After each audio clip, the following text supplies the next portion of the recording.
సింగరేణికి సిచ్చు పెట్టిందెవరు? అంటకాగిందెవరు? చట్టాన్ని మార్చిందెవరు? సింగరేణి బొగ్గు గనుల వేలం వేయడాన్ని వ్యతిరేకిస్తూ కార్మిక సంఘాలు ఆందోళనలను ఉధృతం చేస్తున్నాయి. దేశవ్యాప్తంగా ఉన్న బొగ్గు గనుల వేలం వేయడానికి జూన్ 21న కేంద్రం బొగ్గు గనుల శాఖ నామినేషన్లు దాఖలు చేయాలని కోరింది. రాష్ట్ర వ్యాప్తంగా 61 గనుల వేలం ప్రకటనలు చేసింది. కార్పొరేట్ కంపెనీలకు అనుకూలంగా చట్టాలను మార్చడంలో బీజేపీని మించిన పార్టీ మరొకటి లేదు. ఈసారి కూడా నమోకు 400 సీట్లు వస్తే దేశంలో ఇంకెన్ని అనార్థాలు జరుగునోనని ఇప్పుడిప్పుడే ప్రజలకు అర్థమవుతుంది.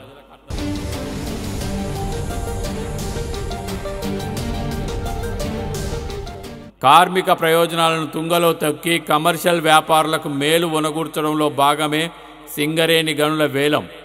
ఈ వేలం వెరిలో బీఆర్ఎస్ పాత్ర కూడా ఉందని ఆధారాలు చెప్తున్నాయి. కేసీఆర్ తెలంగాణ సెంటిమెంటును రెచ్చగొట్టి తనకిష్టమైన పద్ధతిలో రాష్ట్రాన్ని సర్వనాశనం చేశారనడానికి అనేక నిదర్శనాలున్నాయి. ఇందులో బొగ్గు గనుల వేలం కూడా ఒకటి. బొగ్గు గనుల వేలం వెనుక ఉన్నది ఎవరు? ఎవరి ప్రయోజనాల కోసం బీజేపీ తాపత్రయపడుతుందో, ఈ దుర్మార్గంలో అంటగాగిన టీఆర్ఎస్ అసలు రంగేంటో ఈ వీడియోలో చర్చిద్దాం రండి.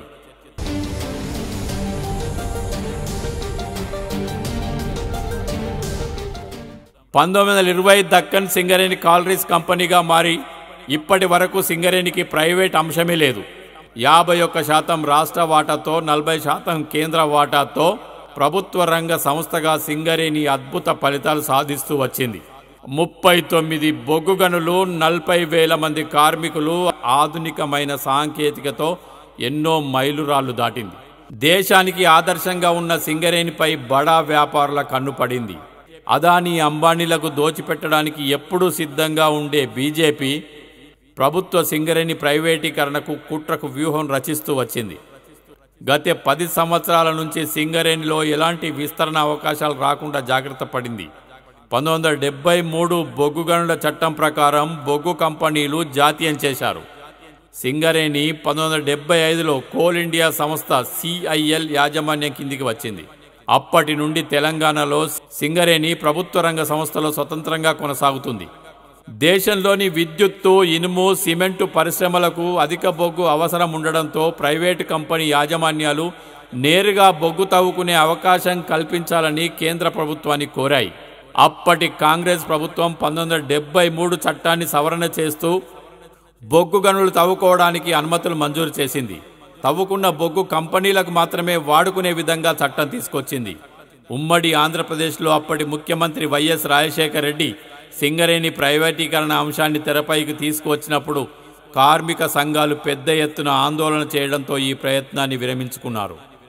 కేంద్రంలో అధికారం ఉన్న కాంగ్రెస్ పార్టీ 2005లో భూపాలపల్లి, తాడిచెర్ల బొగ్గు బ్లాకులను రాష్ట్ర విద్యుత్ శాఖ జెన్కోకు కేటాయించింది. బొగ్గు తవ్వి తీయడం కోసం అప్పటి ముఖ్యమంత్రి వైఎస్ఆర్ PLR అనే ప్రైవేట్ కంపెనీకి కాంట్రాక్ట్ ఇచ్చారు. ఇది ఎవరి కంపెనీ, ఎందుకు ఇచ్చారనేది మరో వీడియోలో చర్చిద్దాం.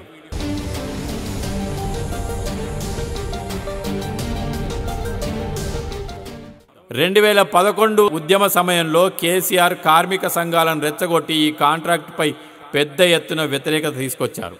అప్పటి వైఎస్ఆర్ విమాన ప్రమాదంలో చనిపోవడంతో రోషయ్య ముఖ్యమంత్రిగా కాంట్రాక్టును రద్దు చేశారు.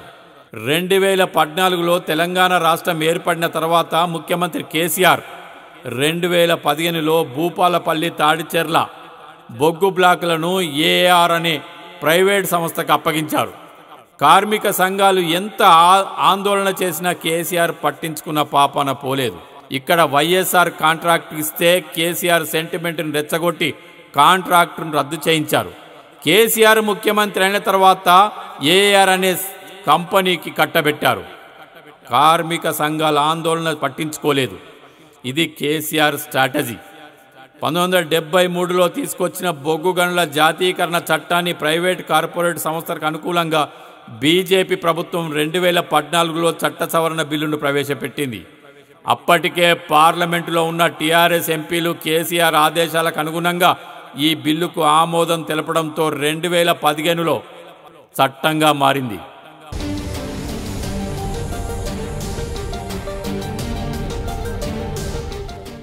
గతంలో ప్రైవేట్ కంపెనీలు పరిశ్రమలకు మాత్రమే బొగ్గు వాడుకోవాలనే నిబంధనలు కూడా మార్చేశారు. బొగ్గు బ్లాక్లను వేలం పాడుకున్న సంస్థలు బహిరంగ మార్కెట్లో బొగ్గు అమ్ముకోవడానికి వీలు కల్పించారు.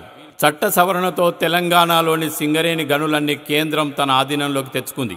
2014లో సింగరేణి ప్రైవేటీకరణ బిల్లు ప్రవేశపెట్టినప్పుడు టీఆర్ఎస్ ఎంపీలు లోపాయికారిక ఒప్పందంతో బిల్లుకు మద్దతు తెలిపారు.